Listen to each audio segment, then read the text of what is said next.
para você as imagens de Internacional 2, Juventude 1. Sim, senhoras e senhores, o Internacional voltou a vencer com a palavra o senhor Alexandre Ernest. Sabe que essa vitória do Internacional, ela não é só importante por encerrar os 12 jogos, né? Por ser uma vitória de virada em cima do grande algoz da temporada, o Juventude.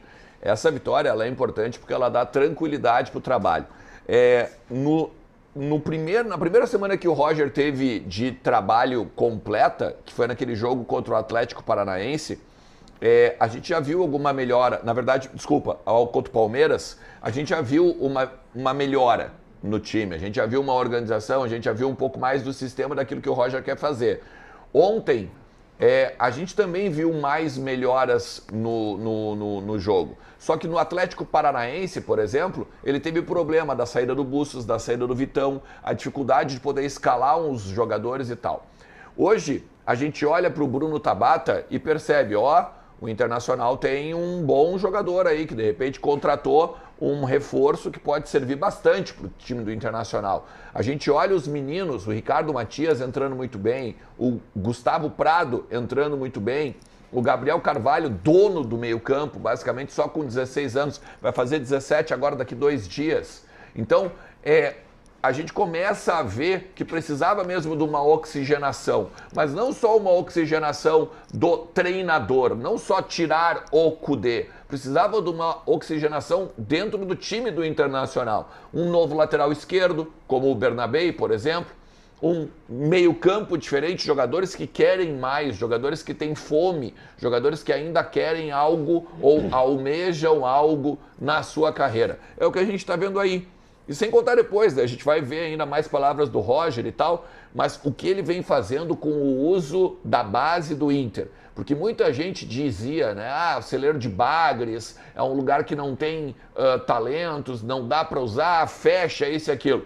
E o Roger está mostrando que além de talento, é preciso ter coragem. Algo que eu sempre critiquei aqui, por exemplo, com o Eduardo Kudê. Faltava coragem para o Kudê colocar o Gabriel Carvalho, por exemplo.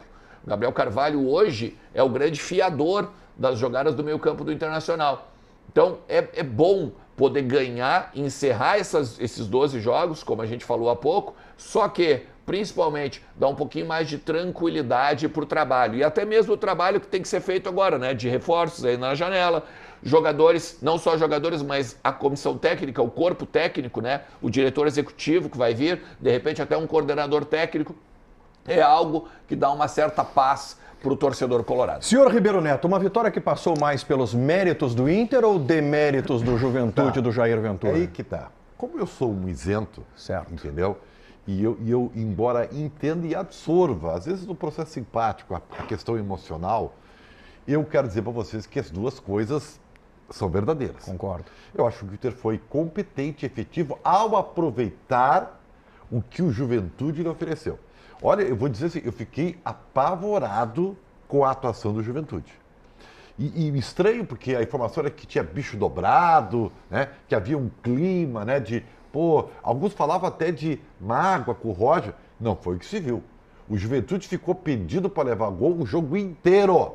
E acho que no primeiro tempo o Inter foi incompetente. Porque o Inter esteve sempre muito próximo do gol. E aí há o mérito da marcação avançada que o Roger inclusive colocou na parte física como um elemento novo. Beleza, só que o Inter não aproveitou. Não vou falar nem do pênalti, mas o Inter esteve... Era um muro, o Juventude só devolvia a bola pro Inter. Aí aquela coisa do futebol, né? O Juventude foi duas vezes. Um chutezinho, né, sem canto, e o outro um gol, nada. Aproveitou um erro de saída, um contra-ataque e achou um gol. E aí, claro, né, fica aquela história, meu Deus, de novo, porque era pro Internacional terminar o primeiro tempo goleando o Juventude. Tal o desempenho horroroso do time de Caxias do Sul. E aí, no segundo tempo, o Juventude continuou entregando, só que aí dessa vez o Inter aproveitou. Então, acho que a estreia do Bruno Tabata foi ok, entendeu? Gabriel, de novo, para mim é titular do Internacional. Deixa o menino jogar, deixa ele ganhar a minutagem. Acho que o Gustavo Prado entrou bem no jogo, tá? Porque perdeu o Wesley no início, fazia parte da cartilha horrenda, né? Perdeu o jogador. E assim, eu quero dizer que o mais importante O mais importante é o resultado. Sem dúvida, sem Que dúvida. dá assim, ó. Depois você pode mostrar a tabela de classificação. Pô, o Inter já dá o respiro. Respira. Não, Respira. mas Quer ver uma coisa, ó? Tu quer ver uma coisa? Eu já vou deixar os outros também falar, só para tu ver um bastidor, tá? Ontem, trocando uma ideia com algumas pessoas do vestiário do Inter, mais de uma mandou assim, ó, no aplicativo verde, né? Ufa. Só esse termo, assim, ufa. É o alívio. Porque é o alívio. A vitória, exatamente como tu fizeste. Dá aquela. Sabe? Porque olha só, imagina, tu já tá há 5 jogos sem vencer com o Roger, tá? Com o Roger. Não vou pegar os 12, que óbvio que essa mochila também vai entrar, né? Nas costas do Roger. Mas 5 jogos. Aí tu chega numa coletiva e diz: não, mas nós estamos evoluindo e tal, mas nós não ganhamos jogos evoluindo. Aí fica ruim, né? Ruim, então é melhor tu dizer que tu tá evoluindo, ganhando um jogo, porque aí, pelo menos a torcida tem paciência. Claro. Ontem, muita gente no pátio do Beira-Rio me questionava. Se não ganhar, tu acha que tem que demitir já? Olha a loucura. é muito 6 cedo, mas jogos. assim, quer Eu ver? vou dar uma sugestão Vamos lá. pro Jair Ventura, tá? E tem uma humorista que eu acho muito engraçado ela, né? Eu não sei nem se ela é daqui. Ela fala sobre os coaches, né? Para. Jair Ventura, tu não tem jogador para fazer saída de trás. Jair, para. Ontem ele aprendeu, né? Não Ontem sei. ele aprendeu, Passou né? o jogo Ontem inteiro ele aprendeu. fazendo ele, tá? Para com isso, porque tu vai entregar os jogos. Os caras não têm qualidade técnica para fazer isso aí, tá? Só uma sugestão. Alguns fatos sobre aquilo que aconteceu ontem no Beira-Rio. Primeiro ponto. Nesse momento, não tem como cobrar desempenho do Internacional. Tá? Não, nesse momento não tem como. O que o Inter precisava? Vencer o Juventude. Não importa como. Foi sofrendo demais, foi correndo risco de perder, foi perdendo pênalti com o Valência, foi com o torcedor não indo ao Beira-Rio, não comprando o barulho, porque o torcedor tem todo o direito de ficar em casa. Aliás, tomou uma letra do Roger, né? Tomou uma letra do Roger na coletiva. O Roger disse: quem fica em casa também ajuda. Porque se é para ir pro Beira-Rio e vaiar, né, e ficar na bronca, na implicância com o time, não ajuda em absolutamente nada. Então, fundamental para o Inter era vencer. Ok, o Inter venceu, estancou a sequência de 12 jogos sem vencer, só que a partir de agora, qual é o respiro que vocês estão falando para o Roger? É que agora o Roger tenta ajustar o time, ter vencido. Já quebrou o tabu. Quebrou o tabu, ele ganhou, terminou a sequência, respirou, olha para a tabela, Z4 está distante, o Inter tem jogos por recuperar. A realidade do Inter no Campeonato Brasileiro nunca foi ficar próximo do Z4, foi uma circunstância. Agora ele respira, só que agora entra, sabe o quê? O próximo desafio, que é aquele típico jogo que o Internacional deixa com que a corda não permaneça esticada. Não, mas quer o ver? Inter afrouxa a corda nesse tipo de jogo. Deixa eu só te dizer uma coisa, tá? Tu quer ver? Olha só como o teu discurso, ele é verdadeiro, tá? Mas em cima desse contexto de vitória. O discurso, na verdade, ele sempre foi esse que tu acabou de fazer. A realidade do Inter não é Z4, o Inter não tem time para Z4, o Inter estava com 5 jogos de diferença para os integrantes do Z4 e nunca esteve no Z4. Esse era sempre o discurso, pelo menos o meu aqui, né? O programa como um todo, tá? Mas o que eu quero dizer é o seguinte: a partir do momento que tu ganha, tu consegue expor esta ideia. Porque o torcedor, pelo menos, ele vai olhar assim: tu tem razão. Porque agora são 12, né? Antes eram 15 pontos ainda a disputar. Se tu for olhar mesmo no frigir dos ovos, o campeonato do Inter é o seguinte: turno e retorno tem 3 jogos só. Bahia, 4 em 6. Palmeiras, 4 em 6. O ponto fora da curva do campeonato inteiro do Inter, neste momento, é o Atlético Paranaense. Sim. Fez 1 em 6. Agora, como o Inter empatou contra o Atlético Goianiense em casa, ele tem a obrigação de no domingo ganhar. Para continuar mantendo essa regularidade no Campeonato Brasileiro. Porque hoje tu não sabe qual é o campeonato do Inter. Tu ainda... Eu vou voltar a dizer aqui... Eu sei o campeonato do Inter.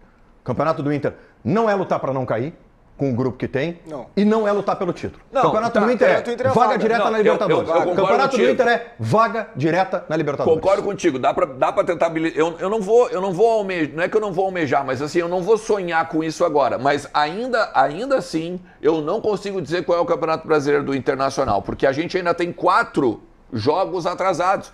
E outra, são 4 jogos contra adversários não só perigosos e difíceis. Olha só, Fortaleza pode ser o campeão, pode ser líder do campeonato se vencer o Inter. Flamengo, não preciso nem dizer. Tem o Bragantino, que é um time organizadinho. E o Cruzeiro, que pra mim é o melhor futebol do Brasil hoje. Agora só então, tu imagina, são 4 jogos dificílimos. Então não tem como dizer, dá pra ganhar esse, dá pra ganhar aquele. Só um adendo, né? Eu não sei se o Eduardo Cudê era o principal problema, mas aos poucos vai se mostrando que era talvez um dos, entre aspas, pequenos problemas. Porque a gente vê o Bernabé jogando futebol. Mais ou menos. Mas é melhor do que qualquer outro que o Cudê tentou por ali. Eu acho o René melhor. Ele não é melhor que o René. E os meninos entrando e jogando, que era uma coisa que o Eduardo Cudê não fazia. Isso sim. Os meninos entrando e jogando. Essa é a então, novidade. assim, tem algumas coisas que começam a ficar lúcidas com o decorrer da estrada.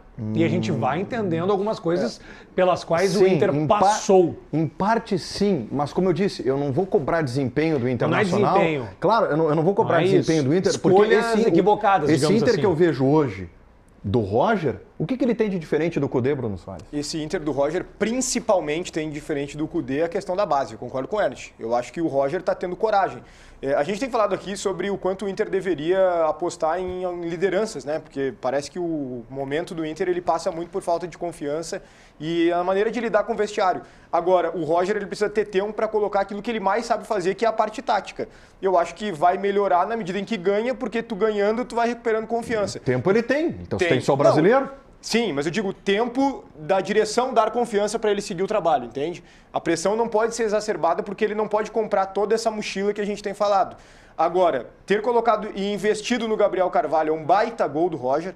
Acho que o Bernabé, a gente elogiou muito, porque o Bernabé ele entra no time sem a mochila, como o Bruno Tabata entrou ontem sem a mochila. Totalmente solto, ele não fez parte das eliminações, dos momentos de dificuldade. Agora, em relação ao Bruno Tabata como jogador especificamente, ontem a gente viu um Inter que tinha armador, né? Armadores. Ele e o Gabriel Carvalho. Sim. E é aquilo que a gente falava. O Alan Patrick ficava assim, no meio, a bola era toda nele, o time do Inter ficava previsível.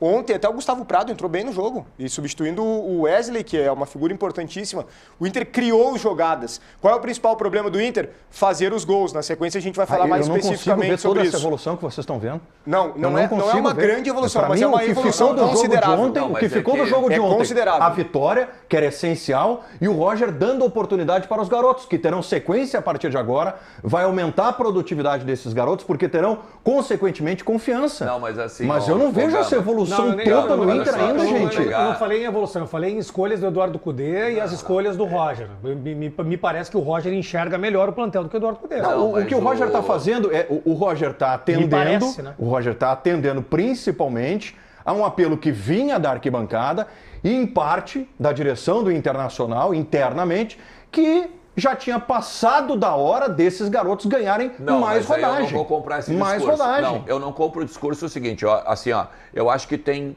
2 gritos importantíssimos. O primeiro grito deles é o campo. Né? O campo estava gritando. Então, precisava dar novos ares, precisava mudar na lateral esquerda, botar um cara para jogar ali no meio campo, diferente do Alan Patrick e tal, que agora é o Gabriel Carvalho. O Ricardo Matias também ganhando oportunidades no ataque do Internacional. Esse é o primeiro grito. O segundo grito é o da arquibancada. O segundo grito é o da arquibancada. Tipo assim, cara, eu não aguento mais o René, eu não aguento mais o Luca Drummond, eu não aguento mais o Luca, o Wanderson tá em má fase, essas coisas todas. Esse é o segundo grito. Eu não vou comprar o discurso de que a direção chegou no Roger e disse assim, tu tem que usar a base. Porque assim, se a direção fez isso só com o Roger, é mais um erro. Não, Ernest, é bom que a direção mexeu. Não, tinha que ter mexido com o Cudê, então. Já tinha ter dito isso pro Cudê. Desculpa, isso é o Roger. Claro, é o Roger. Isso é o Roger. É ele.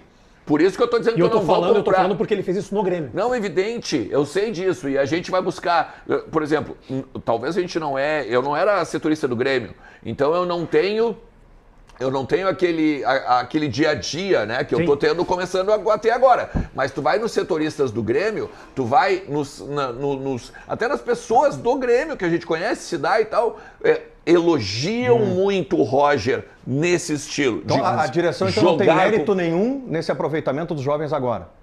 A direção não tem mérito nenhum. Cara, se for para botar um mérito, eu dou menos de 10%. Menos de 10%. Menos de 10%. Tá bom? Menos de 10%. A leitura que vocês têm. É uma leitura. Eu tenho convicção que o Roger chega, a direção expõe o cenário e diz: temos tais e tais e tais garotos aqui que podem receber uma minutagem a mais. Porém, a decisão é tua, Roger. Mas olha com atenção para esses garotos. Para mim, esse discurso, óbvio que a direção fez isso. Esse discurso, ok. Agora, não o discurso assim, ó, de temos de usar a base. Não, mas é que escalativo. A direção contratou para não usar a base também, né?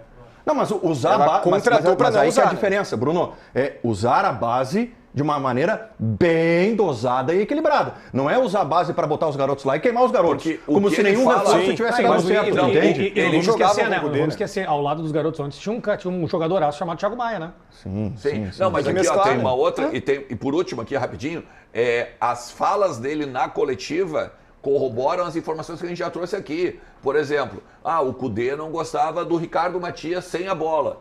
Daí ele chega no Inter e dizem pra ele, o Ricardo Matias não joga bem sem a bola. Então vamos ver. Então, e conclui a partir daí. E aí ele conclui a partir daí. E ensina os jovens. Ensina o jovem. Muito bem.